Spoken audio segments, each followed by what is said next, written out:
Unë po të sjell vetëm një shembull.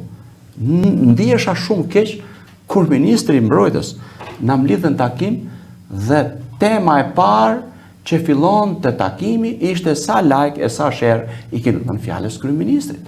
Unë ndihesha shumë keq. Sinqerisht ndihesha shumë keq, sepse nuk ishte ky prioriteti i forcave të armatosur. Dhe nuk është as sot prioriteti i forcave të armatosur. E jo vetëm i forcave të armatosur, por edhe shumë institucioneve të tjera shqiptare. Dhe të filloi takimi i një rëndësie ku mblidhen liderit e forcave të armatosur, ku mblidhen drejtuesit e institucioneve të tjera. Dhe të filloi takimin se sa shere like janë dhënë fjalës kryeministrit. Atëherë kur edhe ai, siç e ka zakon, flet edhe jo si një lider, si njëri publik për fatin tonë të keq.